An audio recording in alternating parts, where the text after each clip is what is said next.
Hello, and welcome to RIME Entertainment Showcase with your hosts, Rita and Mel.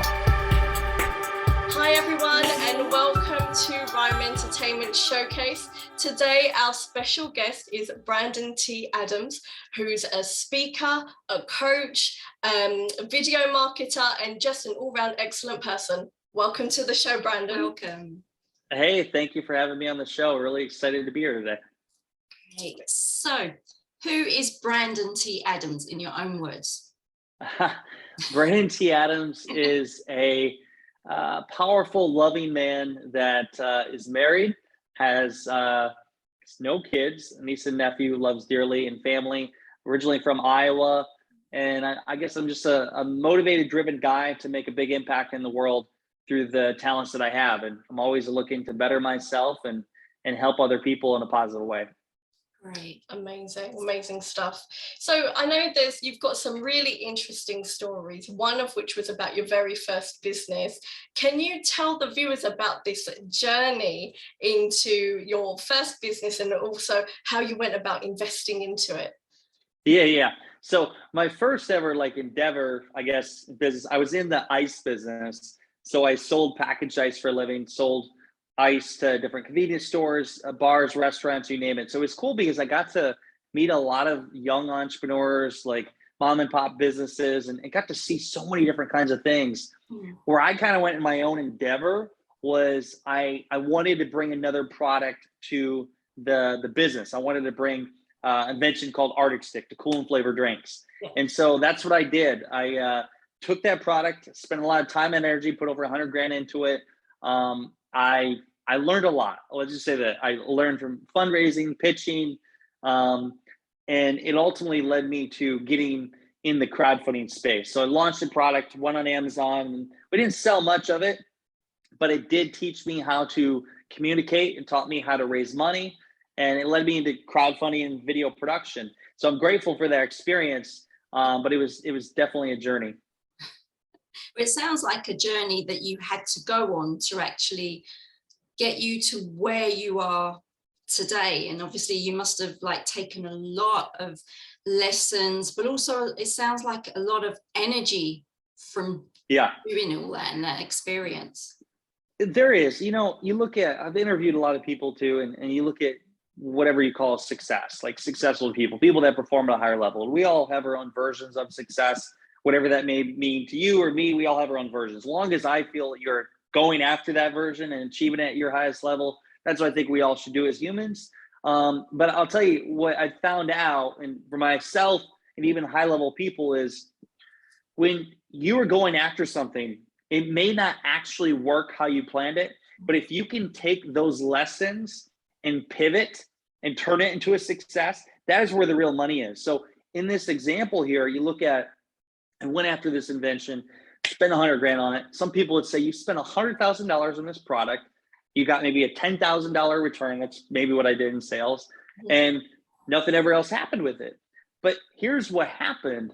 I learned so much about business, about pitching, raising money, that I went on to raise over $60 million for various companies. I went on to take this talent and create a business out of helping people raise money, but also it got me in front of the camera. I went on to do TV shows. I went on to win some Emmys and these other things. And that couldn't have happened if I didn't go through that experience of that business endeavor and learning those lessons. And then in life, we have to learn from our temporary defeats. And if we can learn to make the right pivots and do something with it, that's where the success happens. Yeah, amazing. Absolutely. So obviously throughout that journey, just to pick on a few things there, surely you must have gone through a point where you're thinking, oh, what am I doing this for? This is so difficult. What got you through the difficulties? And did you feel like that sometimes? Oh, a lot. Yeah.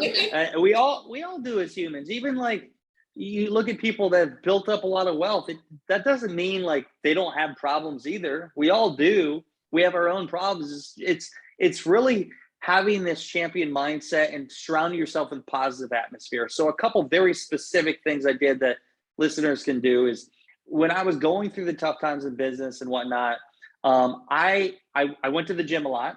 I exercised. So that was one thing that helped me stay positive, because when I got done working out, like I felt more powerful, but also it's proven to exercise. It works a certain part of your brain that makes you happier and it makes you more creative. So that's one thing. Secondly, I'm always consuming my mind with positive things. So reading books, listening to audiobooks, even when I'm in the gym, I'm listening to like motivational content that drives me. Yeah. So it's like I'm, again, putting positive thoughts. Yeah. And then the other thing is I always surrounded myself with the right people. When I was around people that were always like going after big things and building me up, it helped me during the tough times. And then I got to say, my wife, even, well, as girlfriend, then fiance, and then wife, she was a big driver for me, because I say she picked me up when I was down, because everybody's looking at me, and when I needed help, she was there to kind of support me. So it's having those positive influences in your life that can help you get through. And one quote by Napoleon Hill is, he says, our brightest days are just beyond our darkest nights. You think of our greatest successes happen just beyond our biggest failures. And I've found that to be true in life. Sometimes when I was challenged and I thought that it was going to be the end of me, I kept going. And right beyond that, I had one of my biggest wins. And because I've experienced that multiple times in my life now, I know it's a part of the journey. And hey, it's happening for me. And how can I use that to my advantage? Yeah, that's great, because a lot of us tend to react to life, but it's, I think it's very important that we don't just react, but we actually perceive it in a different light, like you did with, your first business. You changed how the outcome was to your own advantage. And it sounds like, mindset is a key here. Do you want to talk more about mindset for us? Yeah, what you said is 100% right. I look at it's happening for me, not against me. Yeah. I think if one person could take their situation, same situations, and they could say, I couldn't do this because this happened to me. And they could say, I had to do it because this happened to me. And it's so like, it's a different way of looking at things. Like some people, they grow up with no money in a bad neighborhood, and they can make that the reason why they went on and did bad things and went to jail. Or they can make that the reason why they never wanted to go through that again, and they became super successful. Yeah. You think about that. It's how you look at the story and the situation and how you portray it. And you look at it, this is happening for me. How can I use this in a positive way? Having that mindset will get you positive results. And when you do have something that goes wrong for you, for me, it's like, okay, God, what do I learn here? Yeah. What can I do to make this help me further? There's a reason for it. And there always is a reason. And the mindset is a big thing. I mean, again, your thoughts determine what you want. And I'm all about like, you believe it, you can do it. That's true. You got to put the action in. It doesn't just like, you can't just meditate and it comes. You got to actually put action into it. And so I'm all about putting a plan in place, having positive influence in your life, having discipline and making sure you put in the reps every day, whether that's, again, could be going to the gym every day, or it's making phone calls or doing 3 podcast interviews a day. What is that? And just sticking with that plan, and you're going to find success your own way. I mean, and it's also a numbers game. I mean, I have a lot of calls I do every day. I do interviews. This is, I think, my 4th interview today. I have radio shows. I have different things that I do because I know these are the certain things that will move the needle to get me towards my long-term goal. Right. And so, yeah, mindset's a big part. Amazing. How do you keep your energy up? Like, is there anything that you do? Is it exercise plus nutrition, or just general? 10 shots of espresso a day, every day. No, I'm just kidding. No, I do like espresso though. Yeah. It's, it's again, what we're talking about. The one big thing I do is I exercise in the morning, and it's whether I go for a run or go work out in the gym.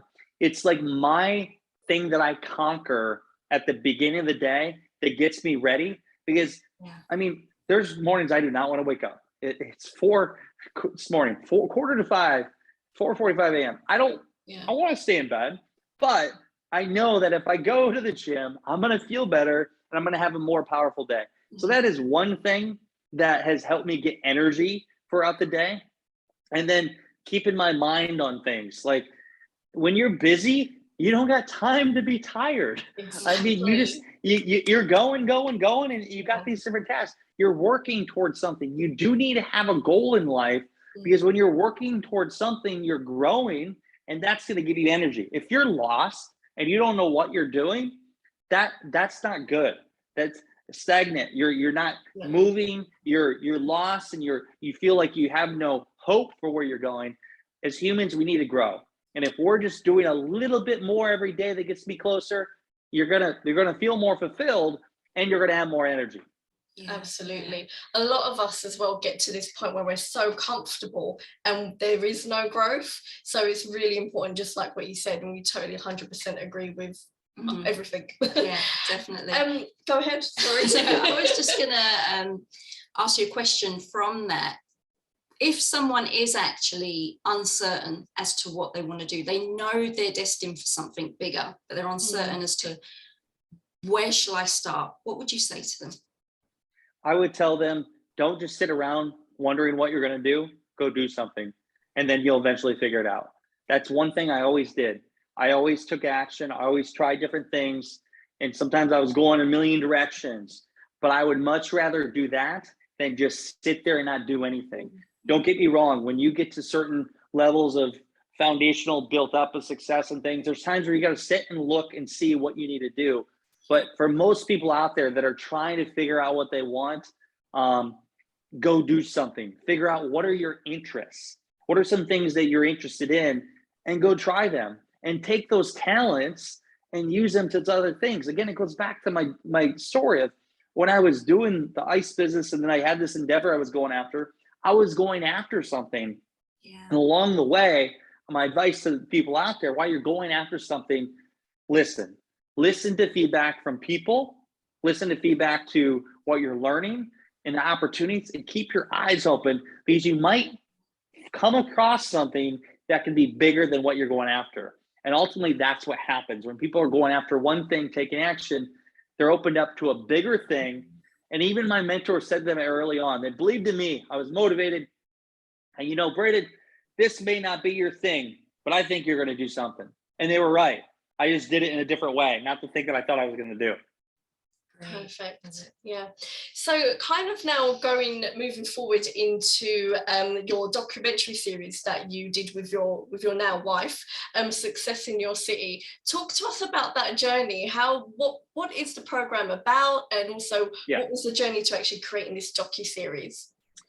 Yeah, it was a long journey. I just got done doing a couple shows, and to go right at the beginning, I was sitting on a beach, which I would love to go back to now, in Puerto Rico, sitting on a beach with my girlfriend, now wife, and we were wondering what we're going to do next. Like, what's the next thing we're going to do? And we're having a pina colada and enjoying it. And I had this idea, which I had always thought of in the back of my mind, to go live in 12 cities in 12 months. I always had that in my mind. I don't know where I got that from, but it was an idea I had. And I said, why don't we go live in 12 cities in 12 months next year? And that was 2017, looking into 2018. We're going to start in January. And she's like, oh, maybe we'll do that. And I'm like, why don't we create a TV series around it? Because I was all about creating content. At that time, I really want to be in front of the camera, build a brand, and also like create something unique and of value. I always want to document the journey. And so most people on a beach, when they're drinking pina coladas, they have an idea, they go home and nothing happens. We took action. We got home. We started brainstorming the cities. We started thinking about what we were going to do. We started thinking about how we're going to fund this, sponsors, what's it going to be about. And then we got a team. We got our executive producers, Jeff Hoffman from Priceline.com, Kevin Harrington from Shark Tank, got our director who had won multiple Emmy awards. We brought a team together and we started creating the idea of what this would become, and had no name at that time. Eventually became known as Success in Your City. December 27th, we left her, at that time living in Iowa. We left our home and we went in to create this series. We lived in Scottsdale, Arizona, our first city. We filmed the first episode, raised some money for the community, did some cool things. We were doing good. And then we got challenged. That's where we got into our next city for the show. And then we realized, well, a couple things. One, we had some business obstacles we had to deal with. Financially, it was hitting hard. But then we just had a complete, like you get punched and dropped. And we were sitting there almost going to lose everything, Wow. and not knowing what we're going to do next, almost wanting to throw in the towel and quit. Yeah. And so we didn't. We fought through it, and a couple things happened that allowed us to get funding and continue with the journey. So that led to doing other cities. We ended up filming. It was a 5-part series. We lived in 6 cities in that year. 5-part series. We did travel through 43 states. We didn't quite live in 12, but we went after something, and that all became a series. We released the first episode back in 2019 in the theater, then went on to Amazon Prime, released other episodes, but then now we're in a position where we actually got a distribution deal through a network where it's on Bespoke TV and Direct TV that we're releasing this year. But along the way of waiting, we created a book called The Road to Success: How to Achieve Success in Business, Life, and Love, which told the story of the journey. And so what an idea on a beach was turning into an Emmy award-winning show, a best-selling book, and an experience unlike any other. And it really shares the story of other people's own versions of success. That is amazing. Beautiful, Yeah. absolutely brilliant. Sorry, that's well just done. excellent. Thank you. So that must have felt really overwhelming at the time. I mean, obviously after getting Emmy awards as well. I mean, it must have felt surreal for you both, I guess, as a couple. It was very emotional. I mean, when we won our first Emmy, it was in front of a bunch of people during COVID. Our recent Emmy that we won, it was virtual, so we didn't get to have the whole experience, but it was still cool. I mean, it's not even about the trophy. I mean, it's cool and all, but here's the thing. It's about achieving something of excellence in that space and doing it at the highest level. And when you go up on stage and you share the things and your thank you speech, and you look, it's like everything you did in life to get to that point, you think about the sacrifices, almost losing everything, people saying your idea was going to suck, like everything. Oh, this has never been done before. And so that kind of flows through it. In my way, it's like, we did it. We showed you in a way, like we showed you what's possible. And so it's a very emotional, exciting feeling, the high. One thing I've learned to catch myself is I was going to person sometimes would have that high of success, and then instantly I would think about what's next. So I've learned to enjoy the experience, appreciate it, and yes, go on to other things, but really enjoy those experiences. And those are the things we work towards, but also it's only 1% of the whole thing. Life is 99% journey and experiences. So you have to enjoy the journey. Otherwise, if you're not enjoying the journey and you're just going for that one moment, those moments that happen, it's going to be a very unfulfilling life. So make sure you enjoy the journey, because that's the best part. Yeah, Brilliant. definitely. Love it. So obviously, again, it's that growth process that is coming through, because obviously throughout your journey in terms of this, you both went through this whole growth and these changes that were coming through. I mean, I guess this might sound like a silly question, but how did it change you as two individuals? Many ways. It brought us together more. It changed how we looked at success. We ended up, I mean, when we got halfway through filming the show, we ended up going all in. I sold my house. We sold 99% of our material things. I actually sold a couple businesses, one that had been in my family for 30 years. I went through this whole pivot in life, and it made me realize that life is very short, and you have to do the things that you love, and you just got to do it. Don't think about it. Don't talk, just do it. And so that's one thing, but also doing meaningful things. It's not just about money. I love money, and I love making money, and I love making money to do good with that money, but it can't just be about the money, because if it is, it's going to be a long life. And some people, they go down that path. And what we learned from other people too is everything had something to do. Their success was around contribution, making contribution to the community, making contribution through their talents, using their success to make a platform for other people. And that's one thing my wife and I do today is everything, our success and the money we make, we find ways to get back, whether random acts of kindness, giving to a church, or even giving. We have a nonprofit I'm board of where we give to children that are in Uganda. We provide them food and water and things like that. So there's got to be something contribution, because I really think that we all have a gift. And if we don't use that gift to build abundance, to help other people, we're doing a disservice to ourselves and people around us. Yeah. It's all about that body, mind, soul connection. You got to be able to give to get back, but not just give to get back, if that makes sense. Yeah, no, totally. Yeah.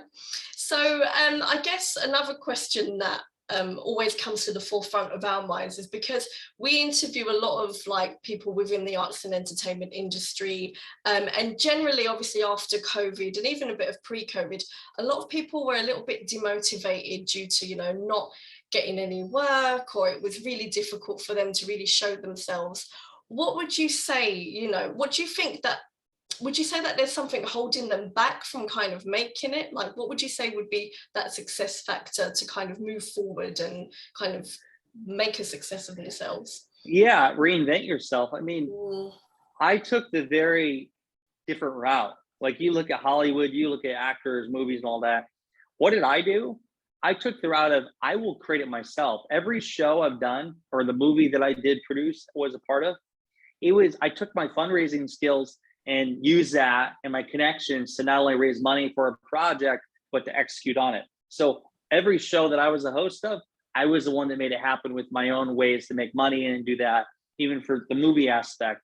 And so I'm not saying for those out there that want to get more work in the entertainment space to go just create their own show, but that could be an option. Yeah. I mean, we live in a world of social media and YouTube and everything that you can, with your phone, create regular content, publish it to the world, build a community, and use that community you could grow into something bigger. Like, you look at some of the big YouTube stars, because they built a raving audience, they were getting roles into other movies or roles in companies. You create your own luck. And don't be afraid to reinvent yourself along the way. Love it. Brilliant. Excellent. So if you, one more question that we've got here, if you were to give advice to your younger self, what would it be? Yeah, a few things. The first one is, depending on how young, go read the book Think and Grow Rich by Napoleon Hill. It'll give you the foundational blueprint for your success. That's one of them, because it's just principles based on achieving whatever you set your mind to. The other one is, don't give a shit what people think of you. Try not to let people care too much about what others think of them. Whether sometimes it's your own family members, friends, whoever. Care about what you want. Because at the end of the day, like, you have to deal with you for the rest of your life, but you may not know those other people. So be more focused on what you can do, and don't let other people influence you in the negative way. Maybe in the positive way, but not the negative way. And then the other thing is, figure out what you really want in life. We talked about this before. You may not know exactly what you want right away, but at least write down the things you enjoy doing. Take action towards them. And then once you actually figure out what you want, I always say, find somebody who's already achieved that in their own way, and find a way to get mentorship from them or get into business with them, and they will help you get there quicker than anything else. That is the exact blueprint that I followed in my life. And it allowed me to I say it's a golden ticket to the Willy Wonka line. It got me to the front of the line. Yes, it took 5 or 6 years to get to that point, but those 5 or 6 years got me 20, 30 years ahead of what most people would get to doing it on their own. Yeah. And age is not a factor, right? No, it's not. I'm 32. I'm going strong, and I'm just getting started. Awesome. Amazing stuff. Great. So just one last thing, where can our viewers find more about you, so you can get more followers, and obviously they get to follow your positive content? Yeah. Hey, I love, feel free, by the way, DM me on social. My handle everywhere is at Brandon T. Adams. So Facebook, Instagram, LinkedIn, you name it, Brandon T. Adams. And then my website is Brandon T. Adams. Anybody can go there, check out all the cool videos I got, the content, and the free advice that we provide. Perfect. Excellent. Thank you so much, Brandon, for being an awesome guest. Thank you so much. Thank you so much. It's an honor. Take care. Take care. We hope you enjoyed the show. Stay tuned for more RIME Entertainment Showcase.